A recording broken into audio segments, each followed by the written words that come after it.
K Rama നിയമസഭാ speaker കണ്ണൂരിൽ അടിയേറ്റ് വീണ് പിണറായി വിജയൻ. രമയ്ക്ക് മുന്നിൽ പതറുന്ന വിജയനെ നിയമസഭയിൽ കാണേണ്ടി വരുമോ കേരളത്തിന്? MLA ആയി സഭയിൽ വന്ന രമയെ പോലും പേടിച്ച പിണറായിയെ ഓർമ്മയില്ലേ? അന്ന് നെഞ്ചിൽ TPയുടെ ബാഡ്ജ് കുത്തി വന്ന രമ പിണറായിയെ വിറപ്പിച്ചു. പിന്നെ തുടരെ പിണറായിക്ക് നേരെ രമയുടെ ഉഗ്ര ശബ്ദമുയർന്നു. ഇപ്പോൾ അധികാരം പോയി പ്രതിപക്ഷത്ത് പിണറായി.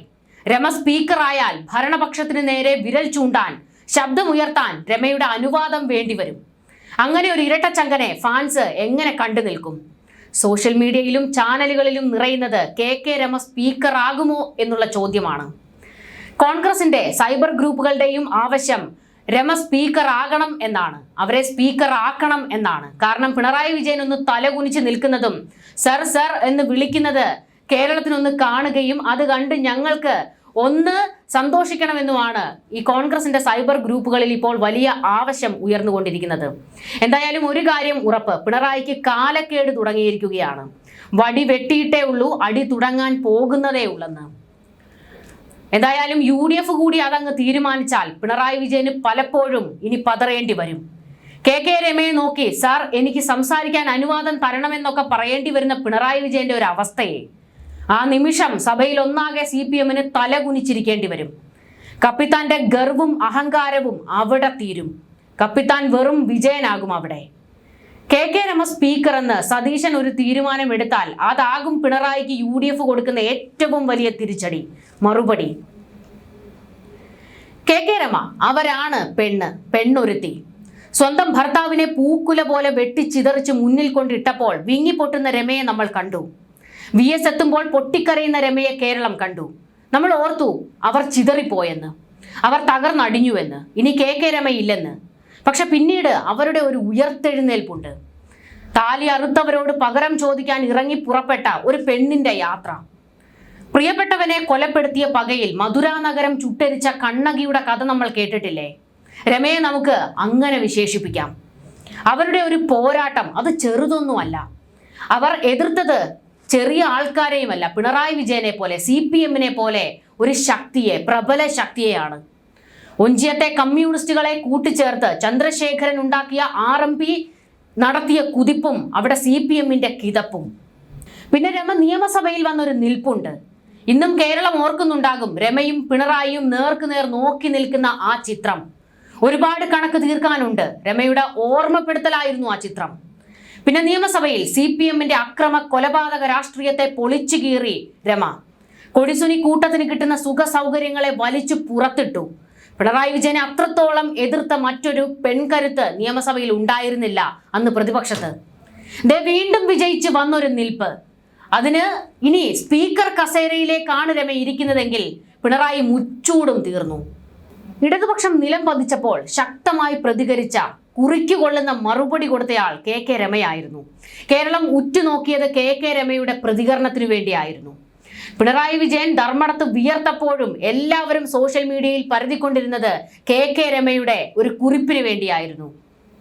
നിയമസഭാ തെരഞ്ഞെടുപ്പിലെ കനത്ത പരാജയത്തിന്റെ ധാർമ്മിക ഉത്തരവാദിത്വം ഏറ്റെടുത്ത് പിണറായി വിജയൻ MLA സ്ഥാനം രാജിവെക്കുകയാണ് വേണ്ടതെന്ന് കെ രമ അന്ന് ശക്തമായി പ്രതികരിച്ചത് കേരളം കേട്ടു.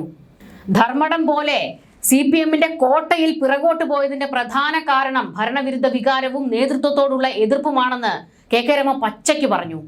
CPMന്റെ ശക്തി കേന്ദ്രങ്ങളായ കയ്യൂരും കരിവള്ളൂരും ഉൾപ്പെടെയുള്ള ഗ്രാമങ്ങൾ കൈപ്പത്തിക്കും കോണിക്കും വോട്ട് ചെയ്തു.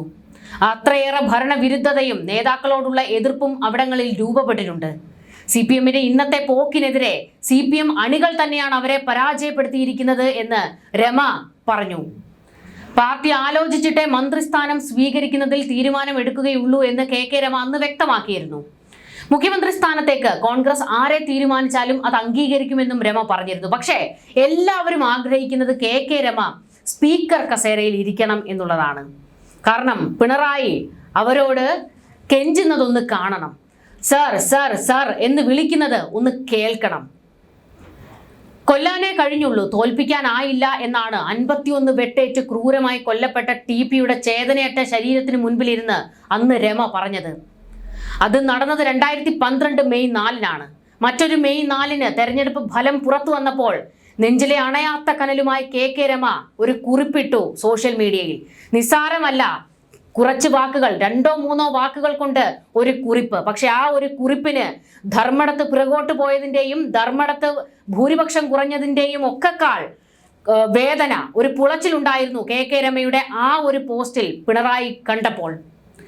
കുലംകുത്തി എന്ന് ചാപ്പയടിച്ച് കൊല്ലാൻ ആഹ്വാനം ചെയ്തവൻ പൊള്ളുന്ന വെയിലത്ത് നഗ്നനായി നിൽക്കുന്ന കാഴ്ച കാണാൻ ചന്ദ്രശേഖരന് കഴിഞ്ഞു എന്നായിരുന്നു വോട്ടെണ്ണലിന്റെ ആദ്യ ഘട്ടങ്ങളിൽ പിണറായി വിജയൻ ധർമ്മടത്ത് പിന്നിലായപ്പോൾ കെ രമ കുറിച്ചത്.